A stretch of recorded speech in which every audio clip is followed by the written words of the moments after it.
कण कण में शिव है, हर जगह शिव है। वर्तमान शिव है, भविष्य शिव है। हर हर महादेव। ओम नमः शिवाय। सभी भक्तों को श्रावण मास की हार्दिक शुभकामनाएं।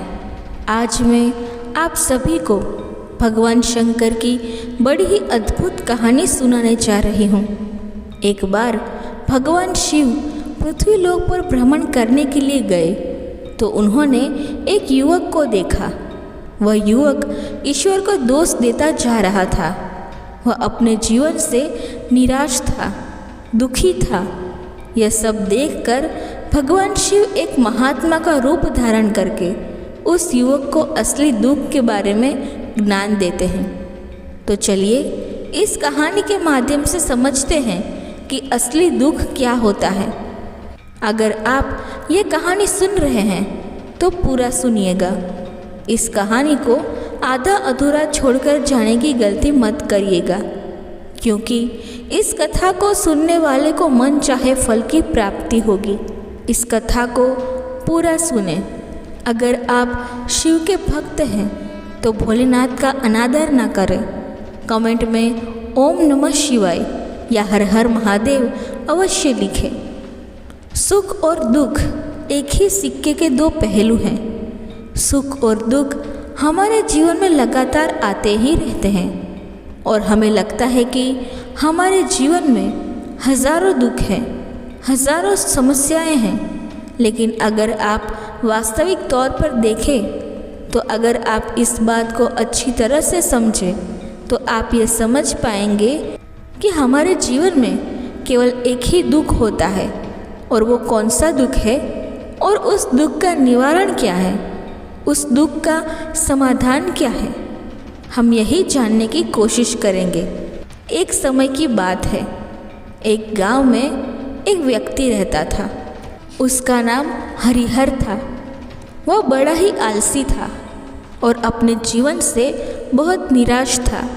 उसका कारण यह था कि उसने अब तक अपने जीवन में कुछ भी हासिल नहीं किया था। वह कुछ भी नहीं करता था। उसके घर वाले भी इस बात से बहुत परेशान रहते थे। वह चाहते थे कि वह बाहर जाकर कुछ अच्छा काम करे, कोई अच्छी नौकरी करे, लेकिन वह उनकी एक नहीं सुनता था। उसके घर वाले दूसरों का उदाहरण देकर उसे ताने मारते थे, उसे तरह तरह की बातें कहते थे, लेकिन उसे कोई फर्क नहीं पड़ता था। जबकि उसके सारे मित्र कामयाब हो चुके थे। कोई अच्छा व्यापार कर रहा था तो कोई अच्छी नौकरी कर रहा था, जिस कारण जब भी वह लोग मिलते तो वे लोग अपनी बढ़ चढ़ कर बड़ाई किया करते थे। लेकिन हरिहर कुछ करता नहीं था, जिस कारण जब भी कोई उसे पूछता कि तुम क्या कर रहे हो तो वह कुछ करता तो था नहीं। इसीलिए वह हमेशा सबसे केवल एक ही बात कहता था कि मैं कोशिश कर रहा हूँ, लेकिन उसकी कोशिशों का कोई भी फल किसी को नज़र नहीं आ रहा था। देखते ही देखते अब ऐसा समय आ चुका था कि हरिहर सभी से मुंह छुपाता रहता था, ताकि उससे कोई यह ना पूछ ले कि तुम क्या करते हो। इसीलिए वह कभी किसी के सामने भी नहीं आता था। धीरे धीरे उसका मन दुखी होने लगा था। हरिहर अब बहुत निराश रहने लगा था, मानो वह इस धरती पर बोझ है। इसीलिए वह अपने आप को बहुत अकेला महसूस करता था। एक दिन उसके मन में यह भी विचार उत्पन्न होने लगे कि मेरे हाथों में कुछ नहीं है तो मैं क्या कर सकता हूँ। अकेले बैठकर वह रोता रहा और भगवान को दोष देता रहा। एक दिन छुपता छुपाता हुआ घर से निकलकर कहीं जा रहा था। तभी उसने रास्ते में देखा कि एक महात्मा लोगों को प्रवचन दे रहे हैं और प्रवचन में वह दुख की बातें कर रहे हैं। हरिहर अपना मुंह छुपाकर वहीं खड़ा हो गया ताकि उसे कोई देख ना ले और चुपचाप उन महात्मा जी की बातें सुन रहा था। महात्मा जी सभी को प्रवचन में कह रहे थे कि दुख हमारा सबसे बड़ा साथी है। हमें दुख अपने जीवन के बारे में समझाता है और हमें सही जीने का तरीका बताता है। दुख हमारे गुरु की तरह है जिससे हमें सीखना चाहिए।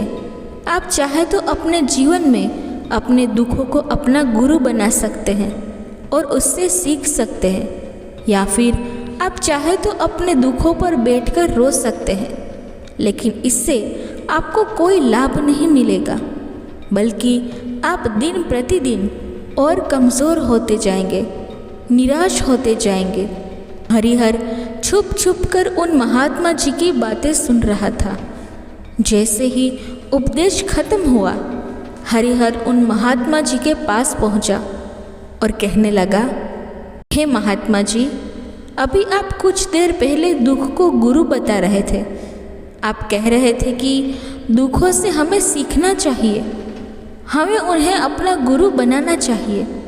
लेकिन मैं भी तो अपने दुखों से परेशान हूँ, अपने जीवन से परेशान हूँ। मैंने अब तक जो दुख झेले हैं, मुझे तो कभी ऐसा प्रतीत नहीं हुआ कि मेरे दुख मुझे कुछ सिखा रहे हैं, बल्कि मुझे तो हमेशा यही लगा है कि वह मुझे पीड़ा दे रहे हैं, तकलीफ़ दे रहे हैं, और दुख की पीड़ा बहुत भयंकर होती है।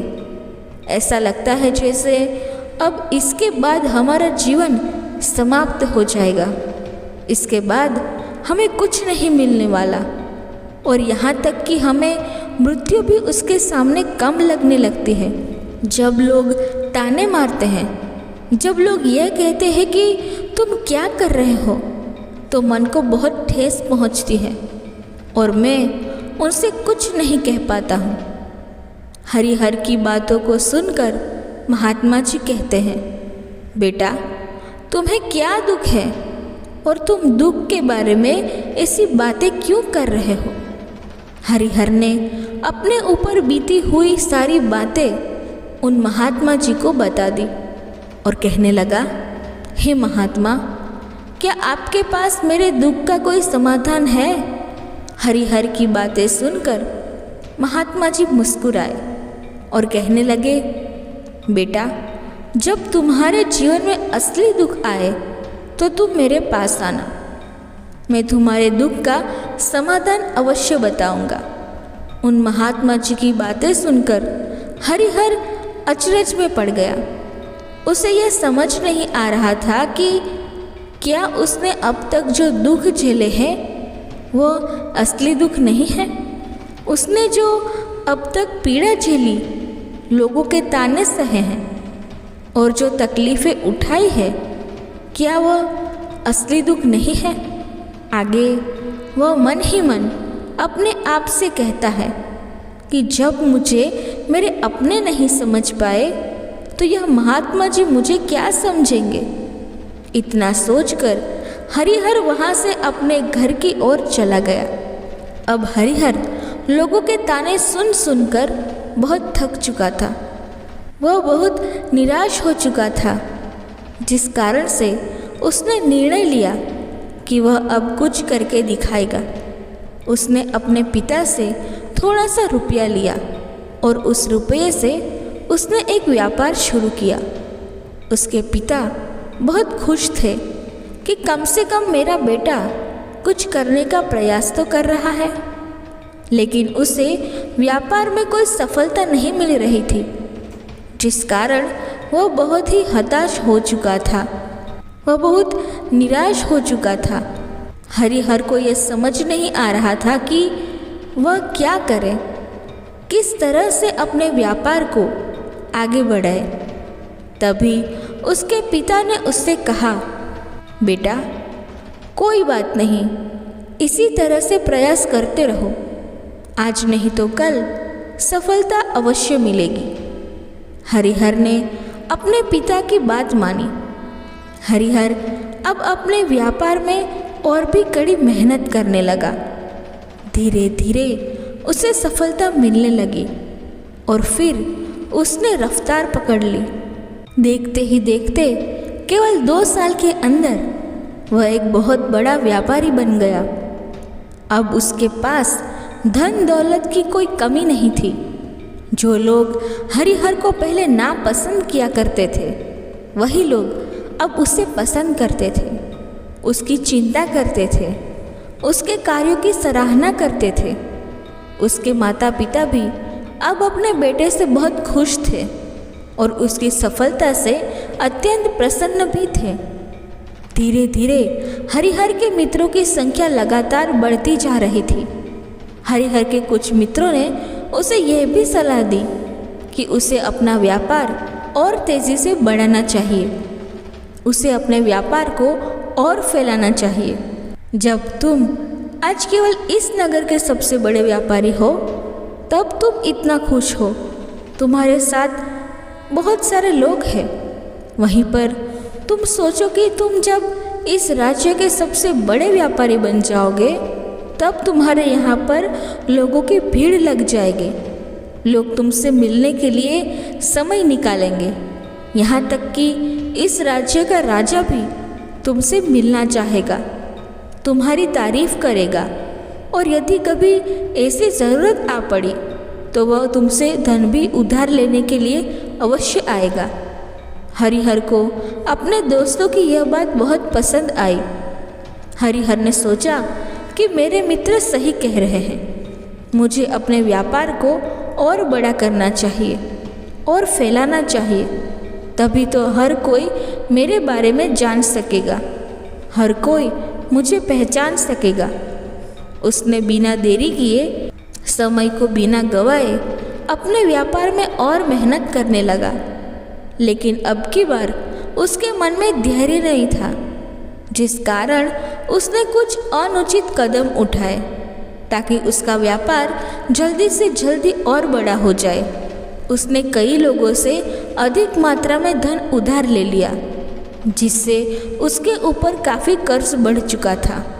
और इतना ही नहीं, वह यहाँ पर भी नहीं रुका। उसने अधिक से अधिक मुनाफा कमाने के चक्कर में अपने माल की गुणवत्ता को भी खराब कर दिया, जिससे अब उसके माल में वह बात नहीं रही थी जो पहले हुआ करती थी। लेकिन वह अपने मित्रों की बात सुनता रहा, जैसा उसके मित्र कहते थे वह वैसा ही करता चला जा रहा था। यहाँ तक कि उसने अपने व्यापार को और भी तीव्रता से बढ़ाने के लिए अपने दूसरे छोटे व्यापारियों के खिलाफ षड्यंत्र भी रचना शुरू कर दिया था, जिस कारण उसके मन में अब पहले जैसा वह सुकून नहीं था। उसे अब रातों को नींद नहीं आती थी। अब उसके मन में केवल एक ही विचार रहता था, किसी तरह से उसका व्यापार पूरे राज्य में फैल जाए और वह इस राज्य का सबसे बड़ा व्यापारी बन जाए। इसीलिए वह दिन रात केवल इसी मेहनत में लगा रहता कि उसका व्यापार जल्दी से जल्दी और बड़ा हो जाए। हरिहर के पास नौकर चाकर सभी सुख सुविधाएं थी, लेकिन उसके बावजूद भी उन चीज़ों का लाभ नहीं उठा पा रहा था, क्योंकि उसका पूरा ध्यान केवल अपने व्यापार को और उन्नति पर ले जाना था। एक दिन हरिहर एक मार्ग से होकर गुजर रहा था। तभी रास्ते में हरिहर को उन महात्मा का आश्रम दिखाई पड़ा। यह देखकर वह उन महात्मा जी के पास गया और उनसे कहने लगा, हे महात्मा जी, आपने कहा था कि जब मेरे जीवन में कोई असली दुख आए तब मैं आपके पास आऊं। आज इसीलिए मैं यहाँ पर आया हूँ। आज मैं बहुत दुखी हूँ। मैं रातों को सो नहीं पाता। मेरे पास सब कुछ होते हुए भी मैं उनका लुत्फ़ नहीं उठा पा रहा हूँ। उसने अपनी सारी बातें महात्मा जी को बताई। महात्मा जी हरिहर से कहते हैं, बेटा, जब तुम पहली बार आए थे तब भी तुम बहुत दुखी थे, लेकिन तब तुमने अपने दुख से क्या सीखा? महात्मा जी की बातें सुनकर हरिहर बोला, हे महात्मा जी, जब मैं अपने जीवन में कुछ नहीं कर पा रहा था तब मैंने अपने दुखों से यही सीखा था कि केवल सोचने मात्र से कुछ नहीं होगा, उसके लिए हमें कुछ करना भी पड़ेगा। और केवल कोई कर्म करना ही सफलता नहीं है, उस कर्म को उसके अंजाम तक पहुंचाना हमें सफल बनाता है। फिर चाहे रास्ता कैसा भी हो, फिर चाहे परिस्थितियाँ कैसे भी क्यों ना हो, फिर चाहे कितनी ही बाधाएं आपके रास्ते में क्यों ना आ जाए, चाहे ऐसा क्यों ना लगने लगे कि अब हमारे जीवन में कुछ नहीं बचा, हम कुछ नहीं कर सकते, तब भी हौसला बनाए रखो, उम्मीद नहीं छोड़नी चाहिए और अपने कार्य पर डटे रहना चाहिए। यह सोचकर कि जब तक मैं अपने कार्य को सफल नहीं कर लेता, जब तक मैं अपने लक्ष्य तक नहीं पहुंच जाता, तब तक मैं इस कार्य को करता रहूँगा। मैं इस कार्य में अवश्य ही सफल होकर रहूँगा, क्योंकि लोग केवल सफल लोगों को महत्व देते हैं, उनके कर्मों को नहीं। हरिहर की ये सारी बातें सुनकर वह महात्मा जी कहने लगे, बेटा, जब तुम्हारे जीवन में असली दुख आए तब तुम मेरे पास आना, मैं तुम्हारी समस्या का समाधान अवश्य ही करूँगा। इतना कहकर महात्मा जी वहाँ से चले गए। हरिहर फिर से उनकी ये बात सुनकर आश्चर्यचकित रह गया। उसे अभी यह समझ नहीं आ रहा था कि उसने जो तकलीफ़ें अभी तक झेली हैं, क्या ये असली दुख नहीं है। हरिहर के मन में अब एक सवाल उत्पन्न होने लगा कि असली दुख क्या है और इसकी पहचान क्या है, और मुझे कैसे पता चलेगा कि इस समय मैं असली दुख में हूँ। लेकिन उसने कुछ नहीं कहा। तभी वह महात्मा हरिहर के पास एक बड़ा सा घड़ा लेकर पहुँच जाते हैं। उस घड़े के अंदर सोने के सिक्के थे। उस घड़े को देते हुए वह महात्मा हरिहर से कहता है, बेटा, तुम इसे उस पेड़ के नीचे मिट्टी में दबा दो, क्योंकि यह मेरे किसी काम का नहीं है। जब मुझे इसकी ज़रूरत पड़ेगी तब मैं वहाँ से खोदकर इसे निकाल लूँगा, लेकिन अभी के लिए इसे वहाँ पर मिट्टी के नीचे दबा दो। हरिहर ने महात्मा जी की ये बात मान ली और वह घड़ा मिट्टी में दबा दिया। इतना सब करके हरिहर उन महात्मा जी को प्रणाम करता है और वहाँ से वापस अपने घर की ओर लौट जाता है। धीरे धीरे समय बीतता गया। समय के साथ साथ हरिहर व्यापार में और भी ज़्यादा उन्नति कर चुका था, लेकिन माल की गुणवत्ता अच्छी न होने के कारण अब उसके व्यापार में घाटा होने लगा और धीरे धीरे ऐसा समय आया कि उसका व्यापार पूरी तरह से चौपट हो गया। अब उसके पास कुछ नहीं बचा था। हरिहर ने अपने दोस्तों से जो कर्ज लिए थे वो कर्ज भी उसे चुकाने थे, लेकिन हरिहर यह सोचकर निश्चिंत था कि उसने वह कर्ज अपने मित्रों से लिए थे, जिस कारण वह उन्हें लौटाने में थोड़ी देर अवश्य कर सकता है। वह तो यह सोच रहा था कि उसके मित्र उसका बुरा समय पर साथ देंगे, लेकिन सबसे पहले उसके मित्र ही उससे अपना कर्ज वापस लौटाने की मांग करने लगे। तब हरिहर को एहसास हुआ कि कोई भी अपना नहीं है। उसने अपने मित्रों से उस कर्ज को लौटाने के लिए थोड़ी सी मोहलत मांगी, लेकिन हरिहर के किसी भी मित्र ने उसे कर्ज को लौटाने के लिए मोहलत नहीं दी, बल्कि वे लोग उसे जान से मारने की धमकी देने लगे। अपने मित्रों के मुंह से यह सब सुनकर हरिहर बहुत ही आश्चर्यचकित रह गया। वह जो कुछ सोच रहा था उसके साथ सब कुछ उल्टा हो रहा था।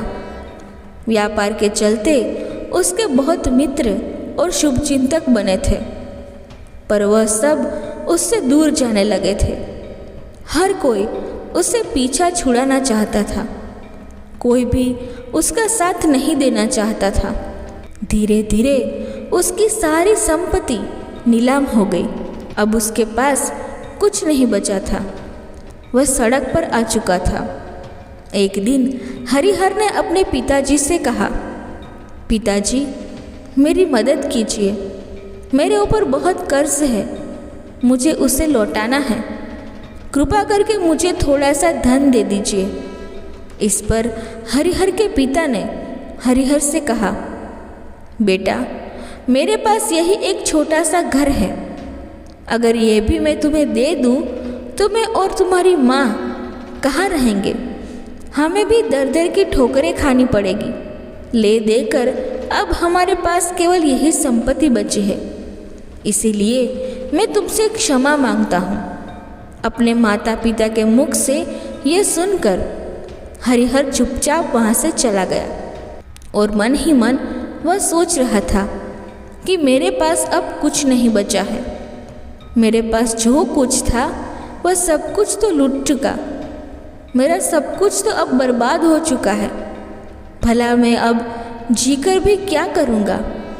अब मेरे पास केवल एक ही रास्ता है जिससे मैं अपने कर्जदारों से अपना पीछा छुड़ा सकता हूँ।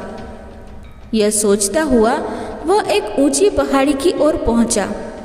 वह पहाड़ी पर चढ़ने ही वाला था कि तभी उसे याद आया कि उन महात्मा जी ने कहा था कि जब तुम पर असली दुख आए तभी तुम मेरे पास आना, मैं तुम्हारी समस्या का समाधान अवश्य करूँगा। यह सोचकर हरिहर के मन में फिर एक बार उम्मीद की लहर दौड़ पड़ी। हरिहर दौड़ता हुआ उन महात्मा जी के पास पहुँचा और हरिहर ने उन्हें प्रणाम करके अपने ऊपर बीती हुई हर एक बात उन्हें बता दी और कहने लगा, हे महात्मा जी, आपने कहा था कि जब मेरे ऊपर असली दुख आए तब आप उसका समाधान अवश्य करेंगे। तभी वह महात्मा जी हरिहर की इस बात को सुनकर मुस्कुराने लगे और कहते हैं, बेटा कहाँ है असली दुख? जब तुम्हारे जीवन में असली दुख आएगा तो मैं उसका समाधान अवश्य ही करूँगा। उन महात्मा जी के मुख से यह सुनकर हरिहर के सब्र का बांध टूट गया और हरिहर ने उन महात्मा जी से कहा कि क्या मैंने आज तक जो भी दुख झेला है, जो भी तकलीफ झेली है, क्या यह दुख असली नहीं है? क्या इसे दुख नहीं कहते? तभी वह महात्मा हरिहर से कहते हैं, बेटा पहले तुम मुझे यह बताओ कि तुमने अपने दुख से क्या सीखा है। इसका जवाब देते हुए हरिहर उन महात्मा से कहता है, हे महात्मा, मैंने तो यही सीखा है कि जो लोग तुम्हारी तरक्की में तुम्हारा पीछा करते हैं वो लोग अवश्य ही तुम्हें धोखा देंगे, क्योंकि ऐसे लोग बुरे समय पर तुम्हारा साथ नहीं देने वाले, बल्कि तुम्हारा फ़ायदा उठाने का ही प्रयास करेंगे। इसीलिए ऐसे लोगों पर भरोसा ना करें, बल्कि जो लोग तुम्हारी असफलता के समय पर, तुम्हारे बुरे समय पर तुम्हारे साथ खड़े हैं, वही तुम्हारे असली मित्र हैं और वही तुम्हारे साथ रहते हैं। और ऐसे लोग तुम्हें बहुत कम मिलते हैं। जिन्हें भी ऐसे लोग मिलते हैं उन्हें हमेशा उनकी कदर करनी चाहिए। जब तुम कोई कार्य कर रहे हो तो उसे पूरी ईमानदारी से करो, धैर्य रखो, लालच ना करो, क्योंकि ऐसा करने से तुम्हारे साथ ही बुरा होगा और तुम हमेशा नुकसान में रहोगे। हरिहर की यह सारी बातें सुनकर महात्मा उसे उस घड़े के पास ले गए जहाँ उस घड़े को उन्होंने मिट्टी में दबाया था। उन्होंने गड्ढा खोदा, वह घड़ा हरिहर के हाथ में थमाते हुए महात्मा जी ने हरिहर से कहा, ये लो, अभी इससे तुम अपना काम चलाओ और जब तुम्हारे जीवन में असली दुख आए तब तुम मेरे पास आना, मैं उसका समाधान अवश्य करूँगा। हरिहर महात्मा जी की बात सुनकर बड़ी अचरज में पड़ गया। उसे यह समझ नहीं आ रहा था कि आखिर यह असली दुख क्या है, लेकिन उसने अपने हाथों में पकड़े उस घड़े को देखा जिसके अंदर सोने के सिक्के थे। यह देखकर उसे मन ही मन यह लगा कि चलो अब तो थोड़ी सी राहत अवश्य हो जाएगी। मैं अपने मित्रों का वह कर्ज लौटा सकूंगा और एक नया व्यापार भी फिर से आरंभ कर सकता हूँ। यही सोचते हुए हरिहर ने उन साधु महात्मा को प्रणाम किया, उनका धन्यवाद किया और वहाँ से चल पड़ा। हरिहर ने उन सोने के सिक्कों से सभी का कर्ज लौटा दिया और अपने लिए एक बार फिर से नया व्यापार शुरू किया। व्यापार छोटा था, लेकिन अब की बार हरिहर बहुत खुश था। उसने अपने व्यापार पर काम किया और देखते ही देखते एक बार फिर से वह एक बड़ा व्यापारी बन गया।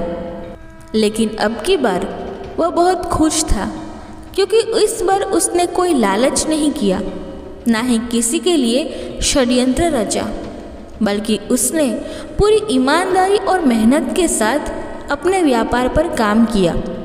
लेकिन जैसे जैसे आप धनी होते जाते हैं, जैसे जैसे आप अमीर बनते जाते हैं, आपके मन में एक डर और उत्पन्न होने लगता है, और वह डर है अपनी दौलत को ना खो देने का, जिस कारण आप लोग दान पुण्य करना शुरू कर देते हैं, लोगों की मदद करते हैं, ताकि आपके जीवन में कभी कोई दुख ना आए।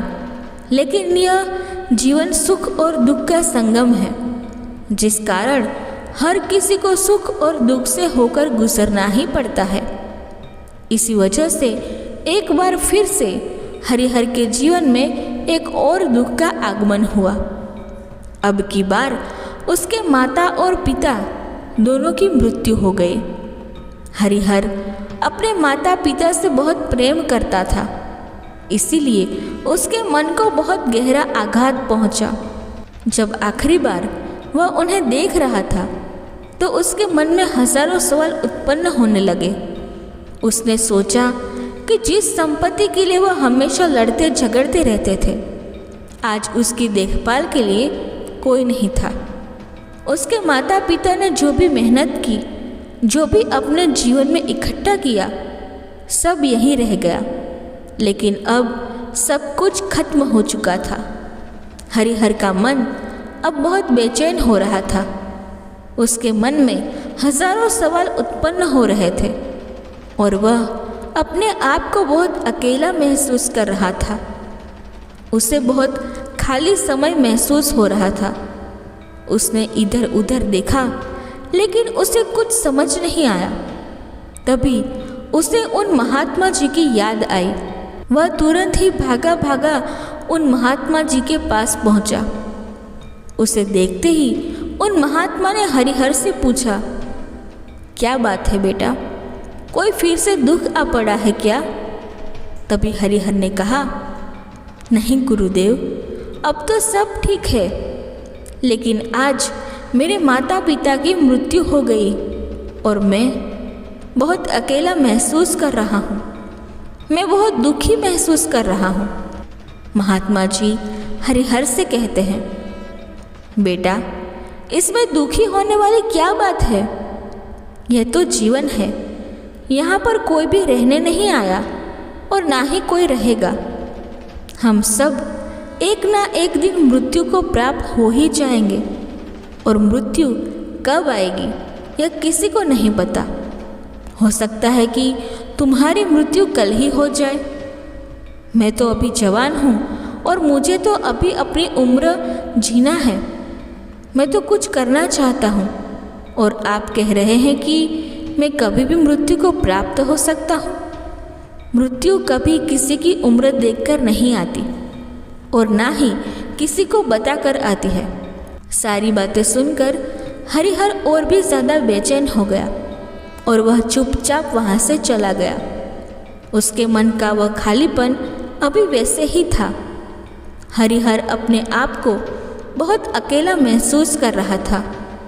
उसके बाद से उसका मन अपने व्यापार में भी नहीं लग रहा था। जब भी वह कोई कार्य करने लगता तो उसके मन में बहुत सारे प्रश्न उठने लगते कि वह क्या कर रहा है, क्यों कर रहा है, और उसने इस कार्य को क्यों किया। उसके मन में अब एक और प्रश्न उत्पन्न होने लगा था कि क्या हम यहाँ पर केवल इसीलिए आते हैं कि इस जीवन को भोगे और एक दिन मृत्यु को प्राप्त हो जाए। जीवन का असली मतलब क्या है? उसने कई विद्वानों से पूछा, अपनी तरफ से जो मुमकिन हो सकता था खोजबीन की, लेकिन उसे कोई संतोषपूर्ण जवाब नहीं मिल पा रहा था।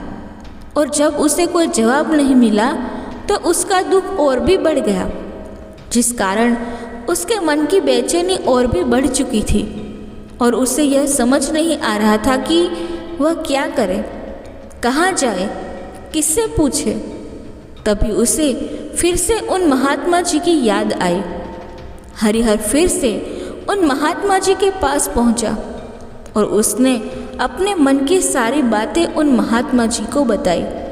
महात्मा जी हरिहर से कहते हैं, बेटा, आज पहली बार तुम्हारे जीवन में असली दुख उत्पन्न हुआ है, जो दुख कहलाने लायक है कि हमें पता ही नहीं कि हम क्या कर रहे हैं, कहाँ जा रहे हैं, क्यों जा रहे हैं, वह कौन है, क्या है, क्यों है, हम क्या करना चाहते हैं। तभी हरिहर उन महात्मा से कहता है, हे महात्मा जी, आप मेरे इस दुख का निवारण कीजिए। महात्मा जी हरिहर से कहते हैं, हम सबके अंदर क्रोध, लालच, लोभ जैसी कई वासनाएं हमारे अंदर घर करके बैठ जाती है, जिस कारण हम अपने जीवन को टुकड़ों में जीते हैं और हमारी चेतना कभी एक नहीं हो पाती। हम कभी एक जगह सोच नहीं पाते, समझ नहीं पाते और हमारी ऊर्जा शक्ति भी पूरी तरह छिन्न भिन्न हो जाती है।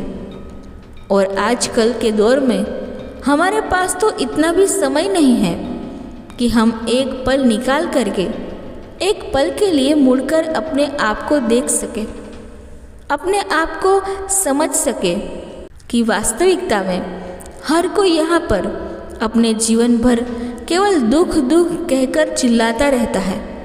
उसका समाधान निकालने का हर मुमकिन प्रयास करता है, लेकिन जिसे हम दुख समझते हैं वह तो दुख है ही नहीं, तो इसका समाधान आपको कहाँ से मिलेगा। यह तो परिस्थितियाँ हैं जिसके कारण हम अपने आप को दुखी समझते हैं और आपको तकलीफ में समझते हैं।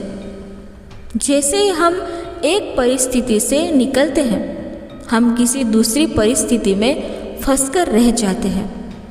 जिस प्रकार हम पहली समस्या का सामना करते हैं, उसी प्रकार हम दूसरी समस्या का भी सामना करते रह जाते हैं।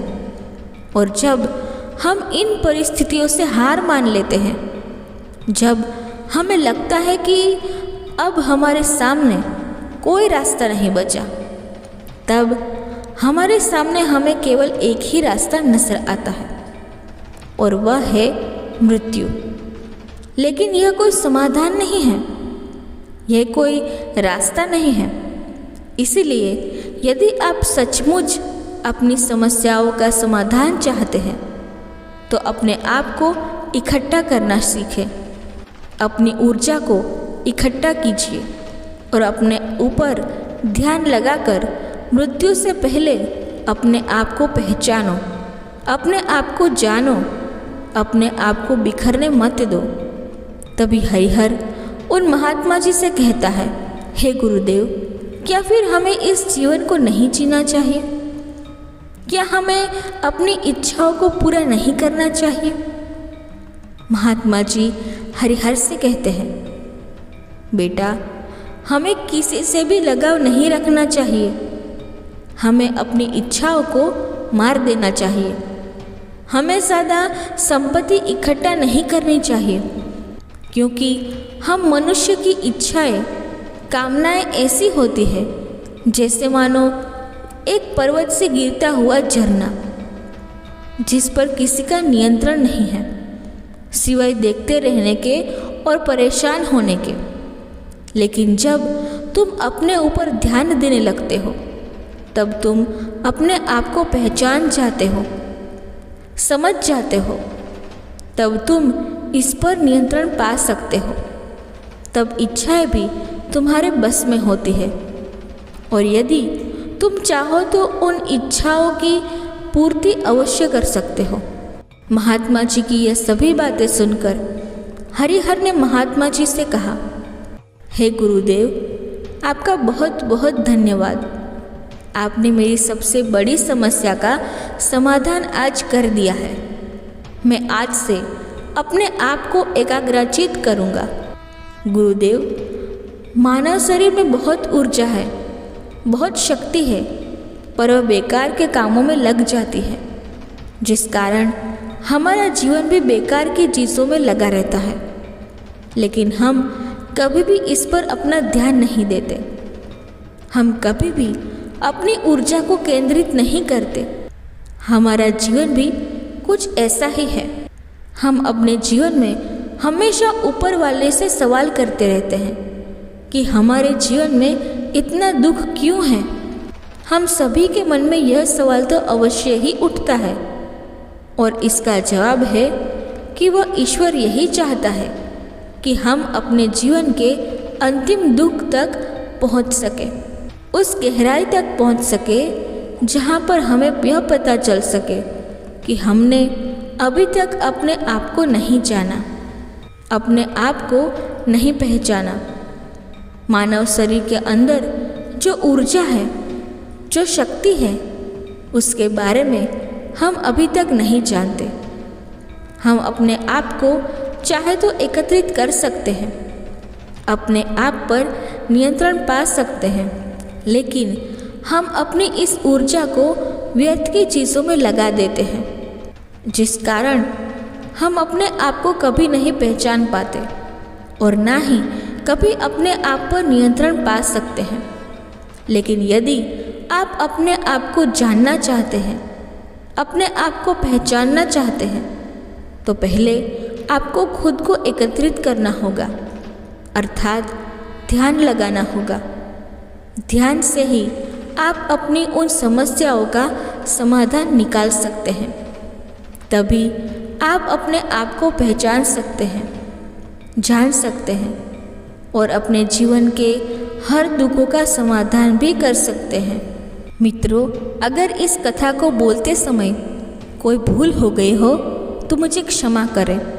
आशा करती हूँ कि इस वीडियो में दी गई जानकारी आपको पसंद आई होगी। अगर आपको ये वीडियो पसंद आया हो तो वीडियो को एक लाइक करें और सब्सक्राइब जरूर करें। अगर आप भगवान भोलेनाथ के सच्चे भक्त हैं तो कमेंट में हर हर महादेव ज़रूर लिखें। धन्यवाद। जय श्री कृष्णा। राधे राधे। हर हर महादेव। ओम नमः शिवाय।